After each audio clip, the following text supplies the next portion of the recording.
Jadilah satria sejati bro. Jadilah pria yang punya prinsip, punya kehormatan, dan jadi contoh buat pria-pria lain di sekeliling lo. Kali ini, gue akan membahas cara bersikap seperti seorang satria berdasarkan 3 pepatah Jawa yang bagus banget untuk diterapkan. Gue kaitkan juga sama tindakan satria saat bersosial media yang kadang udah sering dilupakan sama influencer-influencer zaman sekarang. Celakanya, para influencer tadi adalah panutan anak muda. Karena panutannya nggak punya sifat satria, jadi makin jauh juga pengikutnya dari hal ini. Pertama, sugih tanpa bondo, artinya kaya tanpa harta. Lo harus sadar kalau kekayaan yang berharga di dunia ini gak cuma harta bro, tapi bisa juga ilmu yang bermanfaat, kebaikan hati, karakter, dan budi pekerti yang luhur. Saat ingat ini, lo akan selalu mengambil jalan yang baik dan berkah saat cari harta. Kalau saat bekerja, yang lo pikirkan adalah apa yang bisa gua nikmati dengan duit yang gua dapat, lo akan sulit kaya bro. Tapi kalau saat lo kerja, yang lo pikirkan adalah manfaat apa yang bisa gua kasih ke orang lain dari kerjaan gua, kerjaan lo akan lebih berkah, hasilnya harta pun akan lebih lancar bro.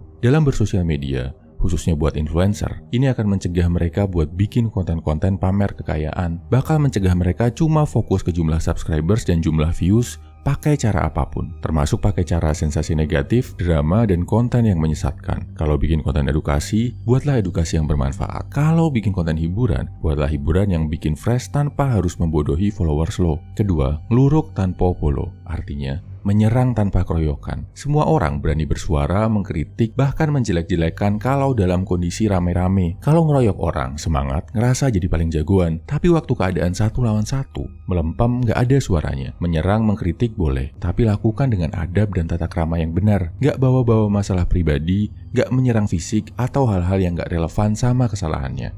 Bedakan juga kritik yang membangun sama hujatan yang sekedar bikin puas ego lo. Begitu juga dengan lo bro, kurangi kebiasaan ngeroyok, ngebully orang rame-ramean di dunia nyata atau di sosial media. Ini gak satria banget. Buat influencer, jangan baperan lah. Tiap ada komentar negatif dikit, lo posting, lo reply jadi video TikTok, biar yang komen tadi dibully rame-rame sama follower lo. Buat naikin views, si influencer tadi nge-stitch ngehina-hina, mengkritisi video orang, tapi saat di-stitch balik langsung baper dan ngedrop. Drama kayak gini gak perlu dilakuin wahai influencer yang terhormat. Follower lo itu udah banyak, yang muji-muji lo itu juga udah banyak banget. Gak perlu cari validasi dari follower cuma karena satu komentar negatif buat naikin ego lo. Bawa santai aja. Ketiga, digdoyo tanpa ngasorake, menang tanpa merendahkan.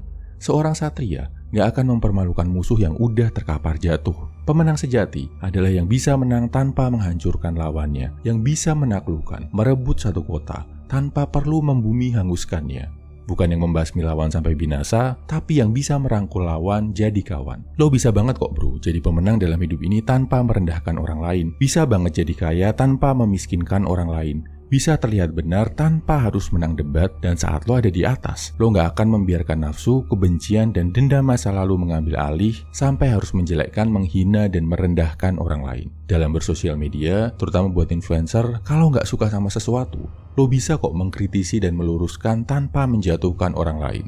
Lo bisa nunjukin hal yang benar tanpa mention, nge-stitch, atau nge-repost ulang video orang yang lo anggap salah. Langsung aja benerin kesalahannya. Kalau harus banget pakai videonya, minimal sensor namanya. Ini nunjukin kalau yang lo gak suka, yang lo koreksi adalah kesalahannya, bukan mau menjatuhkan orangnya. Tulus, gak ada embel-embel sambil ngejelekin orang lain. Kesimpulannya, ini 3 sifat satria yang udah mulai dilupakan sama banyak pria zaman sekarang, terutama karena adanya kebiasaan baru dalam menggunakan media sosial. 1. Kaya tanpa harta. Sadari kalau kekayaan itu bukan cuma uang, ilmu, kebaikan hati, tata krama, dan sopan santun, juga kekayaan diri yang sangat berharga. 2. Menyerang tanpa keroyokan. Kurangi hobi ngebully orang lain apalagi di medsos. Ini bakal bikin lo punya mental pengecut yang suka keroyokan. Bedakan antara kritik yang membangun sama hujatan yang cuma bikin puas ego. 3. Menang tanpa merendahkan. Gak perlu menghancurkan kehormatan dan harga diri orang lain bro. Pemenang sejati adalah yang bisa menang dengan kerusakan seminimal mungkin ke lawannya. Semangat bro.